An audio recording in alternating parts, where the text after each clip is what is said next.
धडकन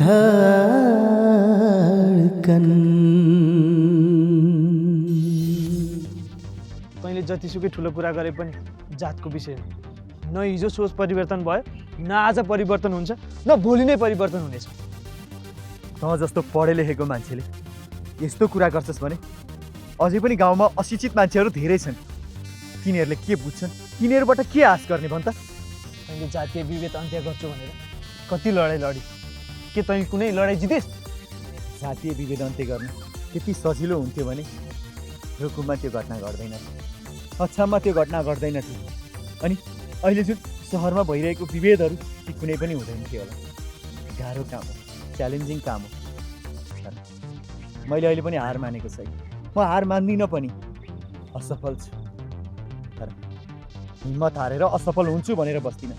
एक दिन सफल हुन्छ भने अवश्य आश छ मलाई, र सफल भएर पनि छोड्छु।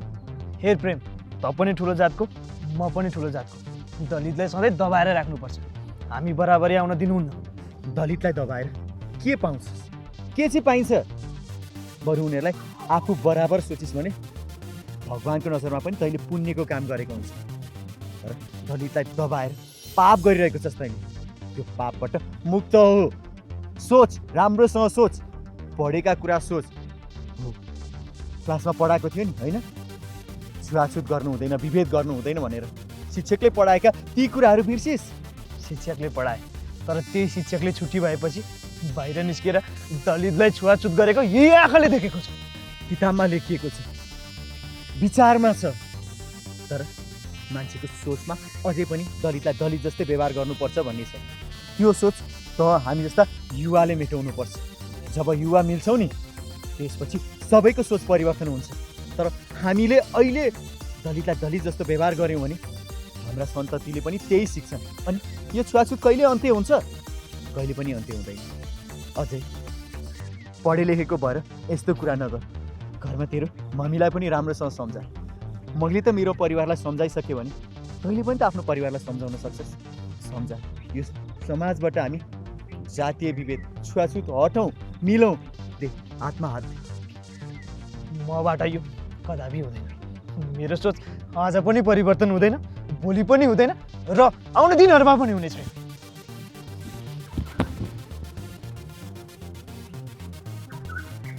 पढे लेखेको मान्छेको यस्तो ताल छ, कुरा बुझ्दैन। अनि नपढेका मान्छेलाई बुझाउँछु भनेर म लागिरहेको छु। कसलाई बुझाउने, कसरी बुझाउने थाहा छैन।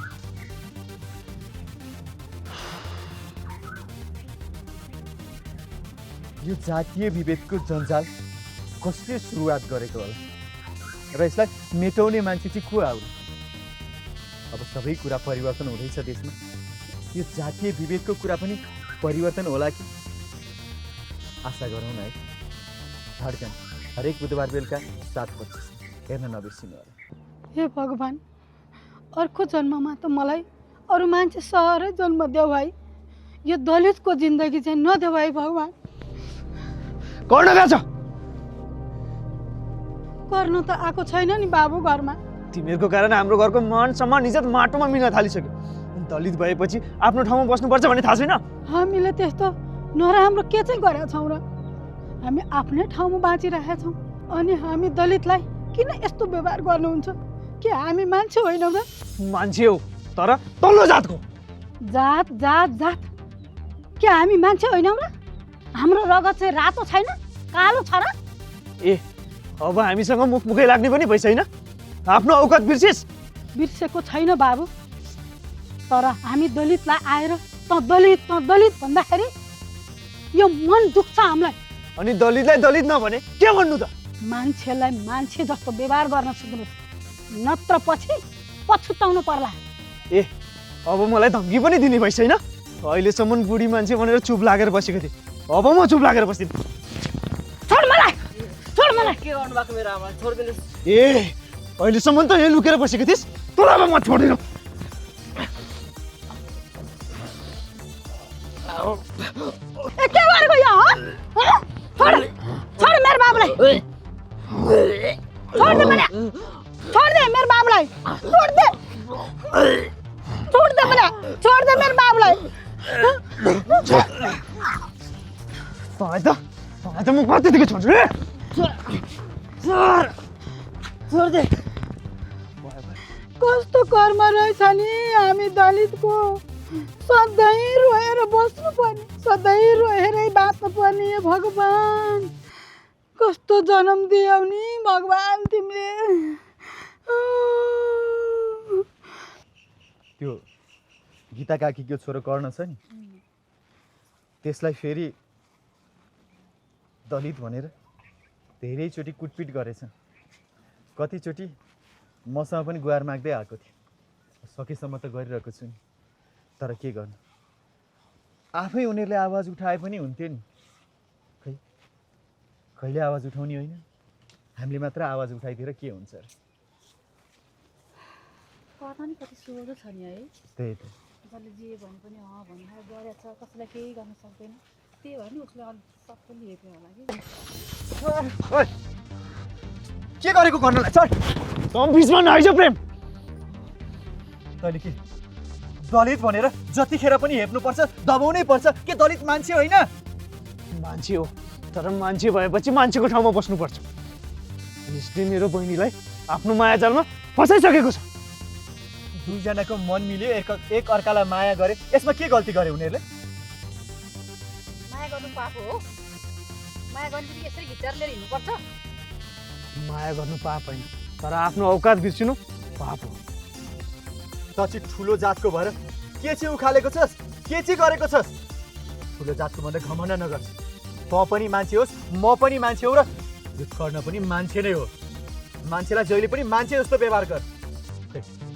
म पनि त ठुलै जातमा जन्म लिएको मान्छे मैले त कहिले घमण्ड गरेको छैन मलाई त यिनीहरूसँग सँगै बस्दा यिनीहरू घरमा आउँदा पनि केही पनि प्रब्लम छैन अब यसले तेरो बहिनीसँग माया गर्ने बित्तिकै के प्रब्लम भयो के बिग्रियो दुईटा माया गर्ने मान्छेलाई त मिलाउनु पर्छ पुण्यको काम हो तर त पुण्य होइन पापमाथि पाप गरिरहेको छस् ठुला कुरा नगर प्रेम तेरो दिमागमा किरा भरिसकेको छ तैँले त्यही दलित केटी बिहे गरेर आफ्नो घरको इज्जत माटोमा मिटाएको होइन अझ ठुलो कुरो गर्दो रहेछ ठुला कुरा गरेको होइन गौरीसँग मैले माया गरेँ उसैसँग बिहे पनि गरेँ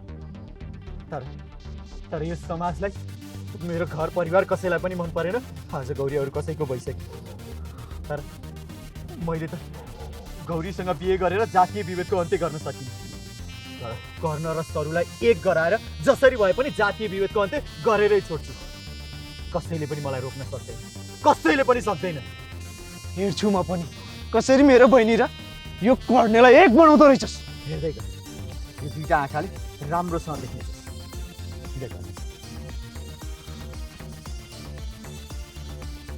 ल आज त यो कर्णे भाँचेर गयो तर पटक पटक यसलाई बचाउन आउने कोही पनि हुने छैन यसलाई त म दुई टुक्रा नपारी कहाँ छोड्छु र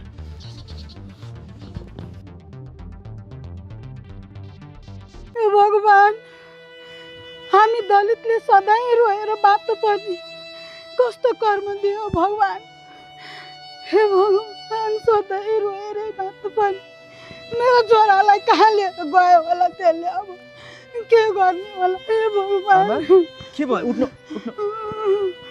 बाबु गर तिमी आयौ तिमीलाई त्यसले केही त गरेन नि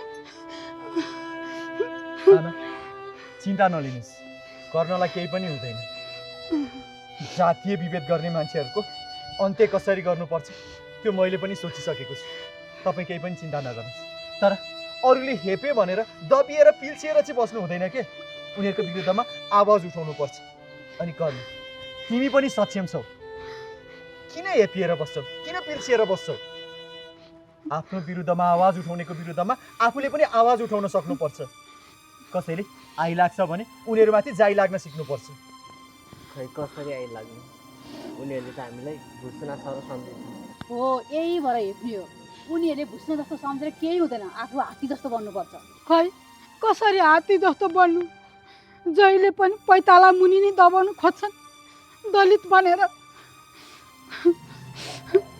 कतिपटक त मैले पिटाइ पनि खाइसकेँ खै के भन्ने कानुनमा पनि दलित भनेर हेप्न पाइँदैन भनेर लेखिएको छ सबैतिर परिवर्तन आयो पनि भन्छन्। सबै कुरा परिवर्तन भयो होला, तर दलितलाई हेर्ने नजर कहिल्यै परिवर्तन भएन। आज पनि सहर बजारमा पनि दलित भनेर हेपेको देख्छु। सहर बजारमा कोठा खोज्न जाँदाखेरि जात के हो भनेर सोध्छन्। तल्लो जातको भएपछि यो कोठा अन्तै गइसक्यो अथवा यसमा यो समस्या छ भनेर समस्या देखाइदिन्छन्, कोठामा बस्न दिँदैन। गाउँमा यो हालत छ। सधैँ पिल्सिए कुटाइ खाएको खाइ, दबिएको दबाई। के गर्ने होला? यो विषयमा केही गरेर पनि पार लाउन सकिएन। के तपाईँहरूसँग केही समाधानको उपाय छ? दलितलाई पनि ठुलो जात बराबर कसरी बनाउने? जुन आँखामा आँसु आइरहेको छ, यो आँसु कसरी पुस्ने? दलितको मनमा लागेको घाउमा कसरी मलम लगाउने? सरकार परिवर्तन भयो, सबै कुरा परिवर्तन भयो, सोच किन परिवर्तन भएन? सोच कहिले परिवर्तन हुन्छ? जातीय विभेद अन्त्यको लागि हामी लडाइँ निरन्तर लडिरहेका छौँ, तर सफल हुन सकेका छैनौँ। अझै पनि विभिन्न ठाउँमा सुन्ने गरेको छु, यस्तो पनि हुन्छ जातीय विभेद त अन्त्य भइसक्यो, फेरि त्यही मान्छेले तल्लो जात भनेर छोएको नखाएको देख्छु। खै कहाँ भयो अन्त्य? तर हामी हिम्मत हार्दैनौँ, हामी एकजुट भएर अगाडि बढ्छौँ। पक्कै पनि एक न एक दिन यो समाजबाट जातीय विभेदको अन्त्य गरेरै छोड्छौँ। यसमा तपाईँहरूले पनि हामीलाई साथ दिनुपर्छ। तपाईँहरूको साथ पायो, हातमा हात मिलाउनु भयो भने पक्कै हामी सफल हुन्छौँ। तपाईँहरूको साथ, सपोर्ट, माया चाहिँ हामीलाई सधैँ चाहिन्छ। धड्कन हरेक बुधबार बेलुका 7:25 जाँदा तपाईँहरू माझ आइरहेको छ, हेर्नु होला है।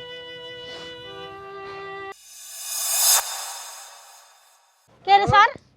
कस्तो भाग्य हामी दलितहरूको जहिल्यै रोएर बाँच्नु पर्ने, त्यसले मेरो छोरालाई कहाँ लग्यो होला त्यो पापी राक्षसले। हामी त्यहाँ कस्तो कर्म रहेछ, कस्तो कर्म रहेछ नि हामी दलितको। सधैँ रोएर बस्नु पर्ने, सधैँ रोएरै बाँच्नु पर्ने। हे भगवान्, कस्तो जन्म दियौ नि भगवान् तिमीले। मेरो छोरालाई कहाँ लिएर गयो होला त्यसले? अब के गर्ने हो, कहाँ लगेर? हे भगवान्, हे भगवान्, हामी दलितले सधैँ रोएर बाँच्नु पर्ने। कस्तो कर्म दियो भगवान्। हे भगवान्, सधैँ रोएरै बाँच्नु पर्ने। मेरो छोरालाई कहाँ लिएर गयो होला त्यसले? अब के गर्ने होला? हे भगवान्, के भयो? उठ्नु बाबु करण, तिमी आयौ, तिमीलाई त्यसले केही त गरेन नि? आमा, चिन्ता नलिनुहोस्, गर्नलाई केही पनि हुँदैन। जातीय विभेद गर्ने मान्छेहरूको अन्त्य कसरी गर्नुपर्छ त्यो मैले पनि सोचिसकेको छु। तपाईँ केही पनि चिन्ता नगर्नुहोस्। तर अरूले हेपे भनेर दबिएर पिल्सिएर चाहिँ बस्नु हुँदैन के? उनीहरूको विरुद्धमा आवाज उठाउनुपर्छ। अनि गर्न तिमी पनि सक्षम छौ। किन हेपिएर बस्छौ? किन पिल्सिएर बस्छौ? आफ्नो विरुद्धमा आवाज उठाउनेको विरुद्धमा आफूले पनि आवाज उठाउन सक्नुपर्छ। कसैले आइलाग्छ भने उनीहरूमाथि जाइ लाग्न सिक्नुपर्छ। कट आइज यही केटोको नगर भन्ने। आया आया बाबु, के गरे बुढी मान्छेलाई भन्नु न। अहिलेसम्म बुढी मान्छे भनेर चुप लागेर बसेको थिएँ, अब म चुप लागेर बस्दिनँ। छोड मलाई, छोड मलाई। के गर्नु भएको मेरो आमालाई? छोडिदिनुहोस्। ए अहिलेसम्म त यहाँ लुकेर बसेको थिइस्, तँलाई म छोड्दिनँ।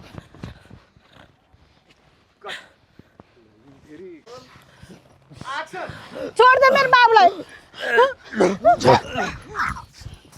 तँलाई त म कतिदेखि छोड्छु रे? छोड दे।